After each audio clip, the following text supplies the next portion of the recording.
காங்கிரஸ் கட்சிக்கும் மகத்தான பொங்கலாக இந்த ஆண்டு இருக்குமா? ஆட்சி அதிகாரத்தில் பங்கு அப்படின்ற கேள்வி அதிகரிச்சிருக்கு. ஆனா நேத்து திமுக அமைச்சர் ஐ பெரியசாமி பேசும்போது அதற்கான வாய்ப்பு இல்லை அப்படின்னு சொல்லி எல்லோருக்கும் ஒரு கருத்து இருக்கு. அவருடைய கருத்தை அவர் சொல்லியிருக்காரு. இங்க இருக்கிறவங்க சிலர் எங்க கருத்தை சொல்லியிருக்காங்க. கருத்துரிமை இருக்கு, பேசுறாங்க. முடிவு செய்ய வேண்டியது தமிழ்நாட்டின் இந்தியா கூட்டணி தலைவராக இருக்கும் மாண்புமிகு முதலமைச்சர் அண்ணன் தளபதி அவர்களும், எங்களுடைய தலைவர் அகில இந்திய காங்கிரஸ் கமிட்டி தலைவர் மல்லிகார்ஜுன கார்கே அவர்களும், தலைவர் ராகுல் காந்தி அவர்களும், இந்த தேசத்தின் எதிர்க்கட்சி தலைவராக இருப்பவர் நல்ல முடிவு செய்வார்கள்.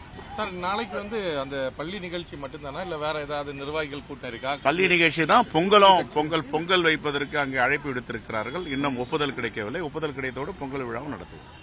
சார், பாஜக இப்ப விஜய் பாஜகவுடைய பி டீம்னு ஆரம்பத்திலிருந்து அவர் கட்சி தொடங்கணும்னு சொன்னாங்க. ஆனா இப்ப விஜயுமே பிஜேபி சென்சார் கொடுக்காம இந்த பிரச்சனை சிபிஐ அழைத்து விசாரணை. பிஜேபிக்கும் ஆர்எஸ்எஸ்க்கும் எத்தனை முகம் இருக்குன்னு யாராலையும் கண்டுபிடிக்க முடியாது. ஒரே ஒரு உதாரணம் நம்ம கண்ணு முன்னாடி நிக்கிறது.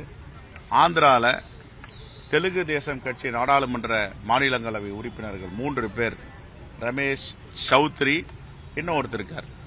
3 பேரும் என்ன பண்ணாங்கன்னா ரைட் பண்ணாங்க. நீங்க டிடிபிக்கு ரொம்ப பின்புலமா இருக்கிறீங்க, முதுகெலும்பா இருக்கிறீங்க. ரைடு பண்ணி அமலாக்கத்துறை raid, income tax raid, CBI raid, வைடூரியங்கள், தங்கங்கள், ஷேர் பத்திரங்கள் எல்லா டாக்குமெண்ட்டையும் சீஸ் பண்ணிட்டு சார்ஜ் ஷீட் போற அளவுக்கு கொண்டு போயிட்டாங்க. இந்த பொலிட்டிக்கல் அக்ரிமெண்ட் நான் அடிக்கடி சொல்றேன் பாருங்க, இது ஒரு முன் உதாரணம். 3 பேரும் ஒரு மனதா முடிவெடுத்து நாங்க பாஜக சேரோம்னு சொன்ன உடனே எல்லா வழக்குகளும் திரும்ப பெறப்பட்டது. எங்க இருக்கு? சௌத்ரி மேல ஆந்திரால எங்க வழக்கு இருக்கு? ரமேஷ் மேல எங்க வழக்கு இருக்கு? இன்னொருத்தர் இருக்கார், அவர் பேர் எனக்கு தெரியல. 3 நாடாளுமன்றம் இன்னைக்கு வெப்சைட்ல போனீங்களா தெரியும். அது எதுக்காக வழக்கு போட்டாங்க, எதுக்காக பறிமுதல் செய்தாங்க, எதற்காக சிறையில் அடைச்சாங்க, எதற்காக குற்றப்பத்திரிகை தாக்கல் பண்ணாங்க. அவங்க சேர்ந்த உடனே புனிதவான்கள் கங்கையில் குளித்த மாமனிதர்களா புனிதர்களா ஆக்கி கொண்டு வந்துட்டாங்க. வாஷிங் மிஷின் நிர்மா மாதிரி அவங்க எதிர்த்தா ஊழல் வழக்கு எல்லா கான்ஸ்பிரசியும் கொண்டு வருவாங்க.